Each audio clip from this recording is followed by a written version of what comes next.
Chers tous et bien-aimés dans le Seigneur, que la paix du Christ soit avec vous. Poursuivons l'étude du livre d'Amos avec aujourd'hui la lecture des chapitres 3 à 4 que nous allons intituler « Une alliance a des exigences ». Quand on fait alliance, il y a des exigences relatives à cette alliance. Et dans cette prophétie d'Amos, dans les chapitres 3 et 4, nous allons voir comment Dieu interpelle son peuple concernant ses attentes. Il va poser plusieurs questions rhétoriques pour interpeller le peuple d'Israël sur le fait qu'il n'y a pas d'effet sans cause et la violation de certains engagements entraîne forcément des conséquences. La suite après la prière.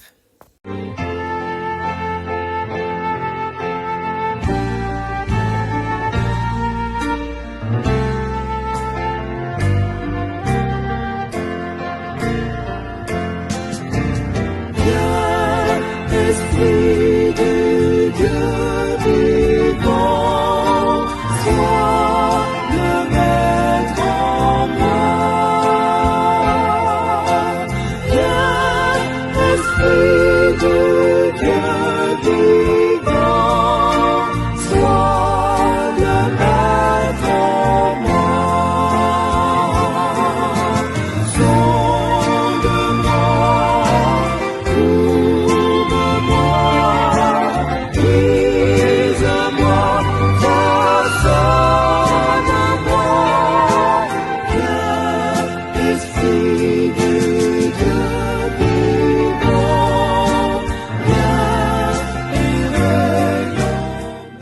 Au nom de Jésus-Christ, Amen. Amos 3 à 4. Le prophète Amos poursuit sa prophétie principalement adressée à ses frères et sœurs du royaume du nord d'Israël. Dieu parle à travers son prophète pour exprimer le conflit qu'il oppose à son peuple, ce peuple qu'il a choisi, ce peuple qu'il a tellement aimé, pour annoncer que bientôt il va devoir agir pour corriger ce peuple qu'il a tant aimé, car celui qui aime et qui est déçu parce qu'il n'y a pas de rétribution de cet amour, châtie aussi à la hauteur de sa déception par rapport à cet amour déçu. Dieu interpelle le peuple d'Israël sur le fait qu'ils ne sont pas n'importe qui, c'est lui qui les a choisis. Il les a choisis, il les a établis comme son peuple, il a fait alliance avec eux, mais ses enfants bien-aimés n'ont pas respecté les termes de cette alliance. Et c'est parce qu'il les a choisis, eux, et qu'il se rend compte que c'est ça qu'il a choisi qui le déçoivent, que Dieu estime que le châtiment qu'il réserve à son peuple doit être d'autant plus important que ces derniers n'ont pas respecté les termes de l'alliance avec lui.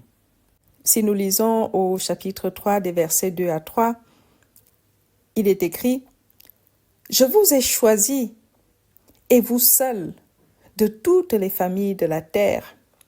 Aussi vous châtierai-je pour tous vos crimes. Deux hommes marchent-ils ensemble sans être mis d'accord ?» Poursuivons et lisons un peu plus loin pour comprendre ce que Dieu reproche au peuple d'Israël.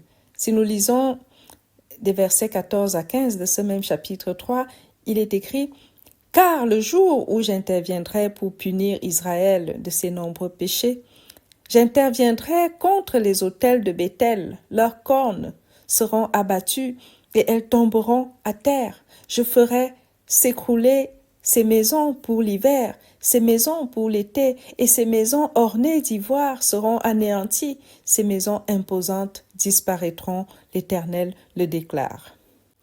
Arrêtons-nous là pour l'instant. Dieu reproche donc au peuple d'Israël ses nombreux péchés, ces autels de Béthel, c'est-à-dire les autels érigés en l'honneur d'autres dieux, donc l'idolâtrie. Ensuite, il leur reproche une certaine vie d'insouciance où ils profitent d'une certaine aisance parce que ils se sont construits des maisons pour l'été, des maisons ornées d'ivoire. C'était la vie de luxe, c'était la vie dans l'opulence, mais aussi une vie d'injustice où ceux qui étaient aisés piétinaient, écrasaient les plus faibles, les démunis.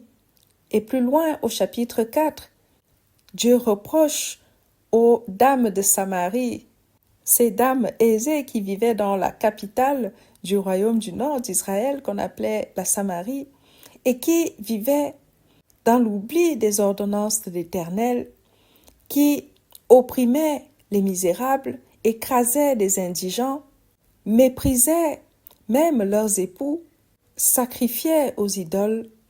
Dans ces 2 chapitres, Dieu fait un procès à son peuple et dans ce procès, il interpelle d'une façon particulière sur le fait que sa déception est très grande du fait que ce n'est pas n'importe quel peuple qui se comporte ainsi, mais le peuple choisi de Dieu. Et c'est pourquoi son châtiment sera également d'autant plus grand. Car être élu de Dieu n'exclut pas le châtiment. Au contraire, l'élection inclut un châtiment beaucoup plus élevé. Et Dieu, dès le chapitre 3, veut montrer au peuple d'Israël que le châtiment, le grand châtiment qui va suivre, n'est pas le fait du hasard. S'il est aussi en colère, c'est parce que celui qui l'a déçu, c'est-à-dire son peuple, est quelqu'un qui le connaissait, quelqu'un qui connaissait ses exigences, quelqu'un qui a fait alliance avec lui et quelqu'un qui l'a déçu. Et c'est pourquoi le prophète Amos introduit dès le chapitre 3 une série de questions, des questions rhétoriques qui sont posées au peuple d'Israël. Si nous lisons des versets 3 au verset 6, des questions qui ont pour but de montrer au peuple d'Israël qu'il n'y a pas d'effet sans cause. Si la colère de Dieu est en train de monter, il y a une raison et vous en êtes la cause. Vous en êtes la cause, d'autant plus que vous connaissez Dieu. Lisons la série de questions des versets 3 au verset 6 du chapitre 3. Il est écrit « 2 hommes marchent-ils ensemble sans en être convenus? Le lion rugit-il dans la forêt sans avoir une proie? Le lionceau pousse-t-il des cris du fond de sa tanière sans avoir fait une capture? L'oiseau tombe-t-il dans le filet qui est à terre sans qu'il y ait un piège? Le filet s'élève-t-il de terre sans qu'il y ait rien de pris? Sonne-t-on de la trompette dans une ville sans que le peuple soit dans l'épouvante? Arrive-t-il un malheur dans une ville sans que l'Éternel en soit l'auteur? » Fin de citation. Voilà une série de questions rhétoriques que Dieu pose pour montrer qu'il n'y a pas d'effet sans cause. Si Dieu prévoit un châtiment aujourd'hui, il y a une raison, et cette raison qu'il expose clairement au peuple d'Israël, c'est que c'était son peuple élu, son peuple choisi, qui l'a trahi, qui a trahi son alliance. Et lorsque nous lisons le verset 3 en particulier, nous comprenons le sens de cette question qu'il pose. 2 hommes marchent-ils ensemble sans en être convenus? Nous avons lu là la version Louis II, mais cette question est encore plus claire lorsque nous lisons la version de la Bible du Semeur, la version BDS, où il est écrit « 2 hommes marchent-ils ensemble sans s'être mis d'accord? » Est-ce que 2 hommes peuvent évoluer ensemble sans s'être mis d'accord? Voilà la question que Dieu pose au peuple d'Israël. Voilà la question que Dieu pose à son peuple. Voilà la question que Dieu nous pose à tous. Pouvons-nous cheminer avec Dieu, prétendre être de Dieu si nous ne nous sommes pas mis d'accord sur les termes de cette marche ensemble, sur les termes de cette alliance. Lorsque deux personnes cheminent ensemble, il y a forcément une entente pour pouvoir évoluer dans leur marche. Lorsque Dieu a choisi le peuple d'Israël, il y a eu une entente qui s'est concrétisée par une alliance, parce que Dieu a fait alliance avec son peuple. Et chaque alliance répond à des termes précis que chaque partie est tenue de respecter, sinon l'alliance est violée, sinon l'alliance est cassée, sinon il n'y a plus de marche ensemble. Pour faire alliance, il faut se mettre d'accord sur certaines choses. Et lorsque les termes de cet accord ne sont plus respectés, l'alliance est brisée, l'alliance est bafouée, ce qui aura forcément des représailles. Israël était un peuple de l'alliance. Avant même la séparation en Israël du Nord et Israël du Sud, tout le peuple d'Israël a été choisi par Dieu. Le prophète fait le rappel de cette élection au chapitre 3. Au verset 2, il dit bien « Je vous ai choisi et vous seuls de toutes les familles de la terre. » Et lorsque Dieu a choisi son peuple, il a établi une alliance avec. Parce que pour cheminer ensemble, il faut se mettre d'accord. Il faut savoir quelles sont les bases de l'alliance. Cette alliance sacrée que Dieu a faite avec le peuple d'Israël en lui donnant la loi. La loi transmise à Moïse alors que le peuple choisi de Dieu était en route vers la terre promise. Et les termes de cette alliance étaient la bénédiction de Dieu promise en échange de l'obéissance à la loi de l'Éternel. Et cette loi prévoyait de n'adorer qu'un seul Dieu, le Dieu d'Israël, alliance que le peuple a rompue lorsque des sacrifices ont été faits à des idoles, à d'autres dieux. Au-delà de l'alliance de Dieu avec son peuple par la loi qu'il a donnée à Moïse, Dieu a fait plusieurs alliances que nous pouvons lire dans la Bible. On peut citer par exemple l'alliance avec Noé. Après le déluge, Dieu a dit à Noé qu'il ne détruira plus jamais la terre par le déluge. Et le signe de cette alliance, c'était cet arc-en-ciel qui rappellerait que Dieu tient sa parole. Dieu a fait alliance avec Abraham. Si nous lisons dans Genèse 17, des versets 4 à 5, Dieu dit à Abraham, qui s'appelait Abraham, que tu ne t'appelleras plus Abraham, tu t'appelleras désormais Abraham, et je ferai de toi le père d'une multitude de peuples. Et moi, je serai ton Dieu. Et Abraham a marché avec son Dieu dans la fidélité, le respect de cette alliance.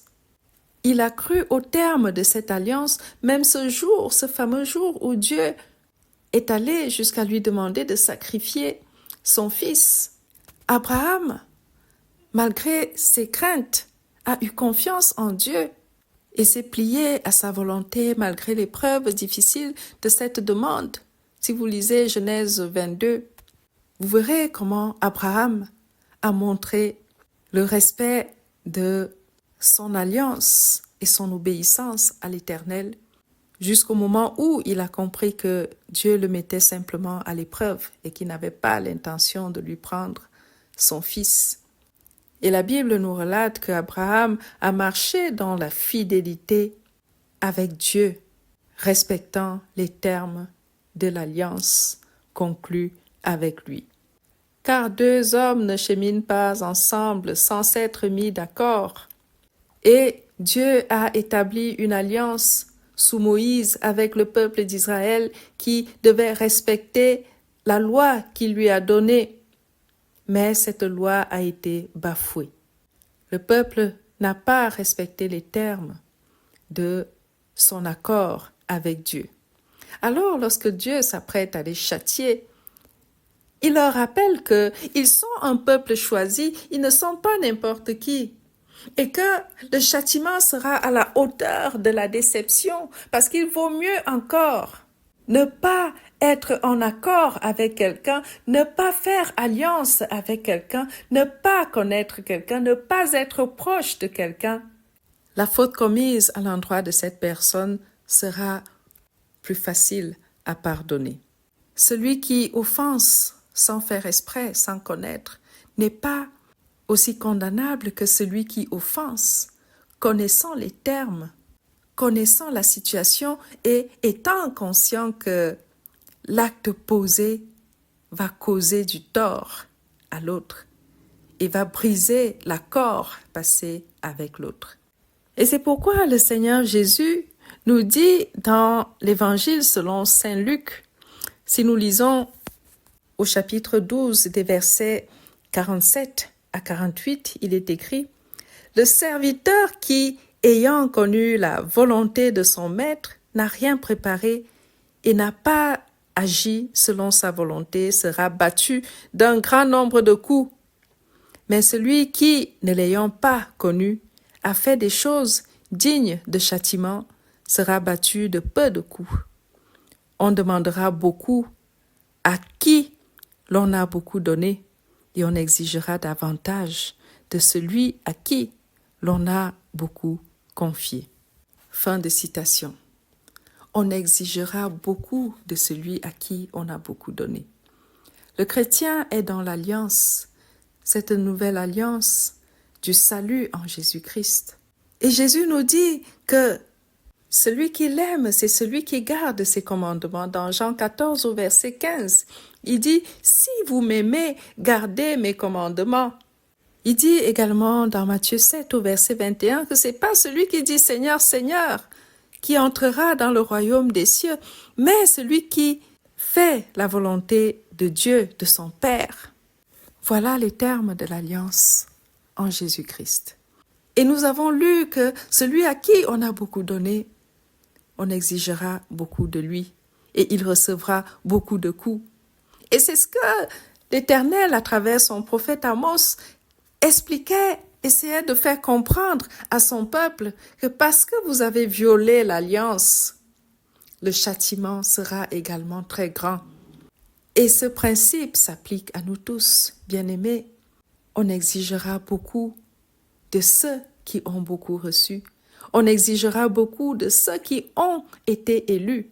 On exigera beaucoup de ceux qui connaissent Dieu parce qu'ils agissent et violent l'alliance, violent les termes de l'alliance, violent la volonté de Dieu en pleine possession de leurs moyens, de leurs connaissances, sachant que ce qu'ils font est mal. À nous qui connaissons Dieu, le jugement sera beaucoup plus sévère. Car celui qui ne connaît pas Dieu peut se retrouver devant une idole, peut se retrouver en train de commettre certaines choses. Mais n'ayant pas connu la volonté de Dieu, le jugement sera plus indulgent pour lui. Les responsables d'Église seront les plus sévèrement jugés parce qu'ils ont la connaissance de Dieu. Ils ont reçu cette grâce. D'ailleurs, c'est ce qui est écrit dans l'épître de Jacques au chapitre 3, verset 1. Il est dit « Mes frères, qu'il n'y ait pas parmi vous un grand nombre de personnes qui se mettent à enseigner, car vous savez que nous serons jugés plus sévèrement. » Le chrétien sera jugé plus sévèrement que le païen parce qu'il a reçu la grâce de la bonne nouvelle du Christ, parce qu'il a eu la connaissance de la volonté de Dieu. Et lorsque, malgré cela, il tourne le dos à Dieu, se livre à une vie qui n'est pas conforme à la volonté de Dieu, le jugement sera forcément sévère, car l'alliance avec Dieu a des exigences. Voilà, bien-aimés, pour aujourd'hui. Pour la prochaine étude, je vous invite à lire les chapitres 5 à 6 de la prophétie d'Amos. D'ici là, que Dieu vous garde et qu'il vous bénisse. Amen.